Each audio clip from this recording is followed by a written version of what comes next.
नमस्कार, मी गायत्री किचनमध्ये आपलं स्वागत आहे. आज आपण बनवणार आहोत बटाटा आणि साबुदाण्याचे सांडगे.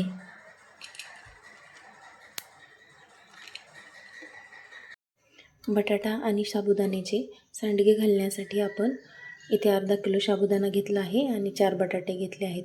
यामधले 2 बटाटे आपल्याला उकडून घ्यायचे आहेत आणि 2 बटाटे याची साल काढून याचा किस आपल्याला शिजवून घ्यायचा आहे. अगोदर आपण साबुदाणा छान भिजवून घेऊ.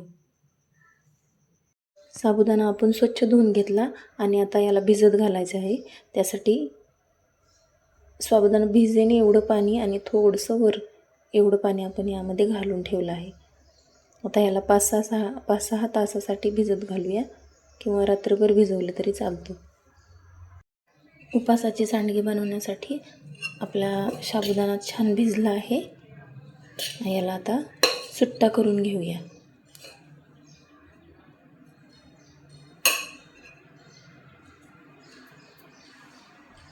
इथं आपण कच्च्या बटाट्याची साल काढून घेऊया.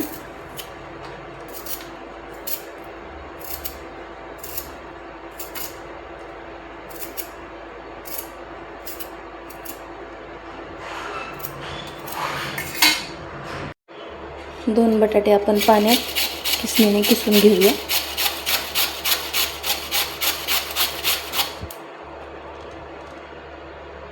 इथं आपण 2 बटाट्याची साल काढून घेऊया.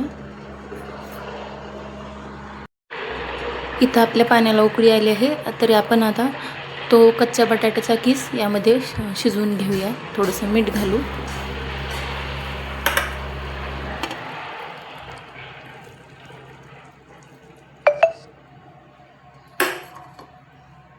बटाट्याचा किस आपला 5 मिनिटं चांगला शिजला आहे. आता गॅस बंद करून घेऊ. बटाट्याचा किस आता या चाळणीत ओतून घेऊया.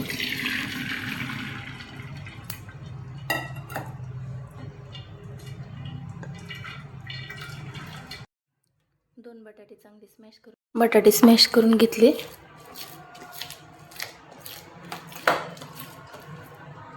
बटाट्यात आता भिजवलेला साबुदाणा घालू.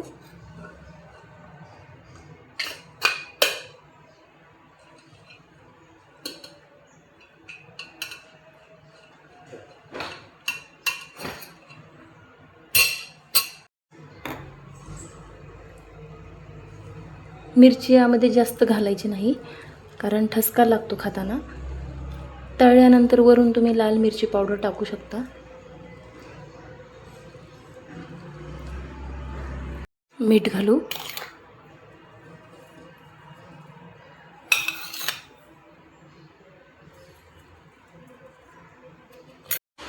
बटाट्याचा खिस घालून घेऊ त्याच्यामध्ये.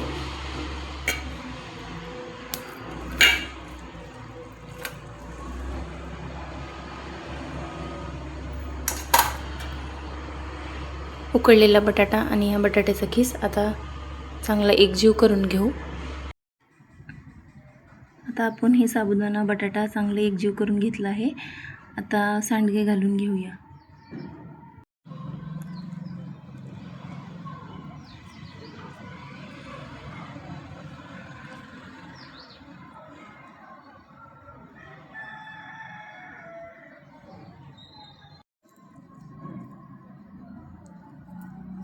हे मिश्रण हाताने दाबून असं एकसंग करून घ्यायचं आणि नंतर सांडगे घालायचे. बटाटा आणि साबुदाण्याचे हे सांडगे आपले छान कडक वाळले आहेत. याला 2-3 दिवस मी कडक ऊन दिलं आणि आता हे आपले साठवणीसाठी तयार झाले आहेत.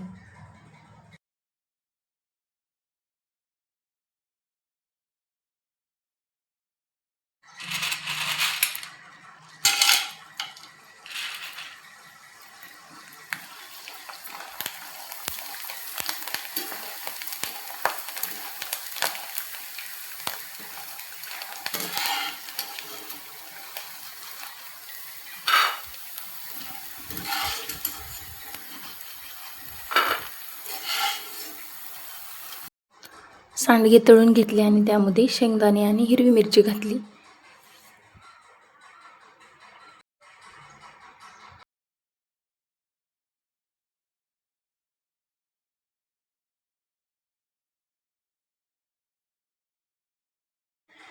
हे सांडगे एकदम खुसखुशीत आणि पॉपकॉर्नसारखे हलके हलके झाले आहेत.